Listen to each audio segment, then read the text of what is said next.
Welcome back, friends. By the US Fed's own admission, they are expecting that the GDP growth for 2023 could be in the neighborhood of 0.4%.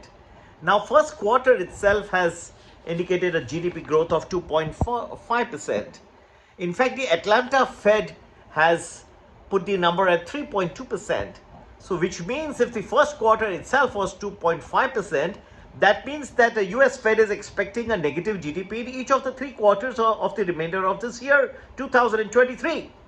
So by the US Fed's own admission, the GDP growth for the 3 quarters is going to be negative, and therefore America will automatically be into a recession. This is by the US Fed's own admission. Statistics and data from the estimates revealed by Jeremy Powell in its latest US Fed Reserve meeting. Then look at the environment around you. From Google to Amazon, your layoffs in the tech sector are well known. Now you're seeing layoffs take place even in the non-tech sector. So we have Walmart just now announcing 2,000 job cuts in its e-commerce warehouses. You have seen yesterday the Disney announcing a series of layoffs. And not only that, we had something like McDonald's closing its offices for Monday to Wednesday so that they prepare the employees for virtual layoff notices during that period.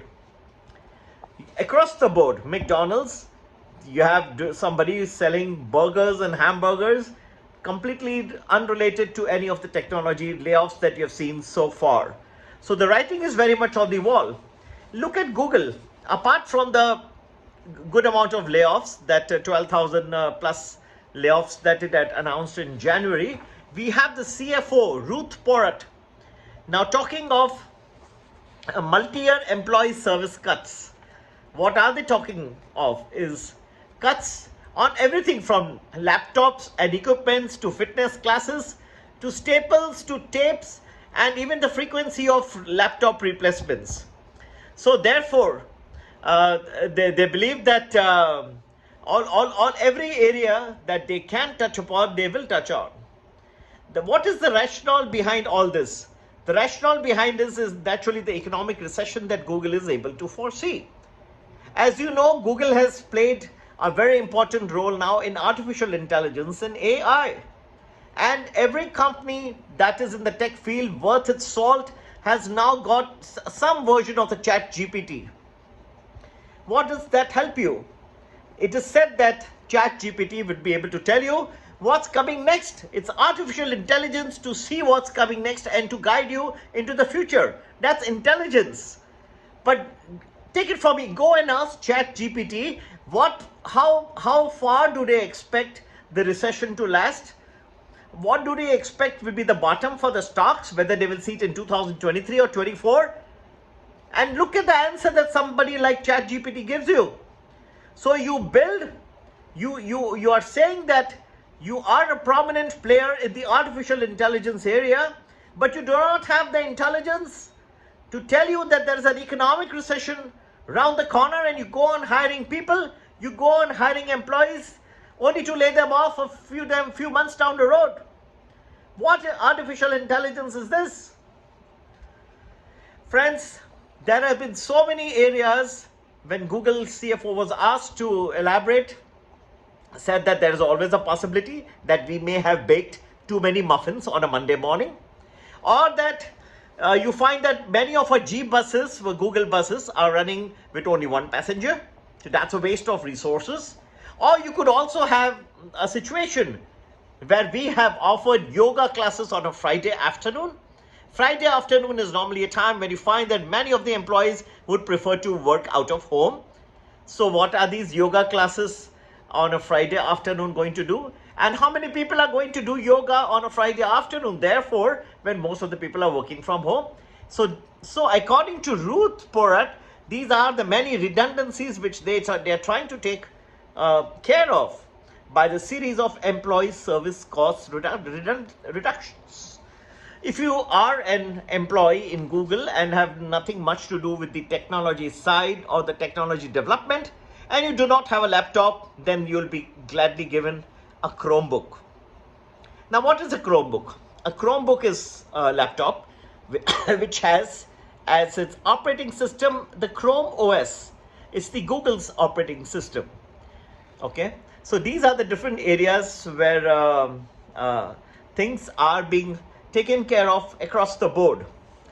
Now, to add to all the troubles that we are looking at, we find that not only these areas, but even in the real estate areas, there are tightened TTE budgets, TNE budgets that Google is taking care of. There are areas like cafes, micro kitchens, all these are getting impacted. That means everything under the sun, wherever the chief CFO can lay her hands on, is getting impacted. To add to all the trouble, we have the impact of higher oil costs now, with the OPEC Plus group of nations announcing a series of production cuts. You find that 1.16 million barrels of oil per day are going to disappear from the world market beginning May 1, 2023. Now, definitely the Federal Reserve will takes into account only the core inflation, that is excluding energy, that excludes the food and such volatile items. But don't forget the fact that oil is something which is used in almost everything you produce. So it may not be directly a part of the core CPI, the PPI calculations, which is the paramount thing that the US Federal Reserve takes into consideration.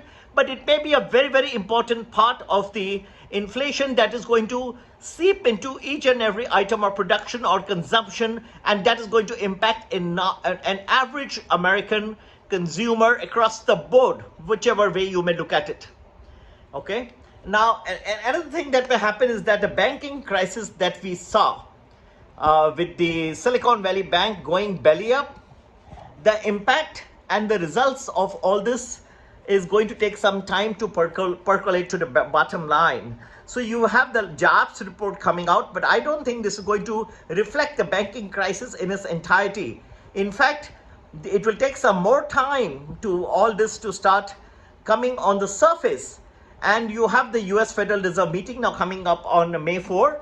And I don't think that there will be much data over the next few days. But as we go further, you are seeing that all this is going to start reflecting the jobs report in much way, in many pieces of data which are going to start coming forward. And all of these pieces of data are going to be considered in the Federal Reserve meeting on May 4 and 5. So we are seeing a scenario with the American environment in general, when you're seeing that people are beginning to cut down on burgers and hamburgers, and even small purchases out of discount stores like Walmart. Also, you have something like Disney, which is okay, it's a discretionary expense, and Bob Iger's are well justified in trying to cut costs to be able to keep Disney afloat. Yet, across the board reduction in costs is going to be something which is now entering into every arena of the American society. This is not a very happy scenario. Once America feels the shivers, you will see other countries in the world also beginning to feel the impact.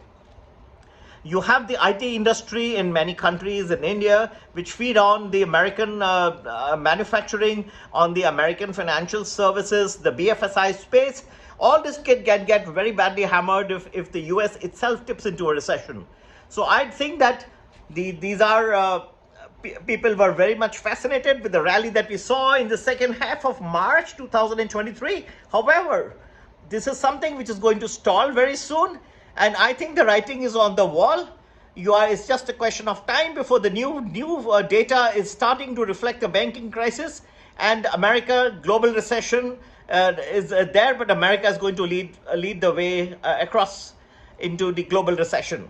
So please stay calm, and yes, to get to know when and where we are going to start into the recession, when this will become headline news, please do be a part of our Prime or Prime Plus Telegram groups. And these cover the US markets in detail. Also, you have the Premium or the Premium Plus, which cover the Indian markets in detail. We'd love to have you and hear from you on 982-086-1044. Do remember that, yes, many people who think that the rally which started in March, and now we continue into April, are in for a rude shock. Very soon you will see the effects, how things will turn for the global stock markets. Friends, look forward to hearing from you on 982-086-1044. Have a great investing day. Take care. Bye-bye.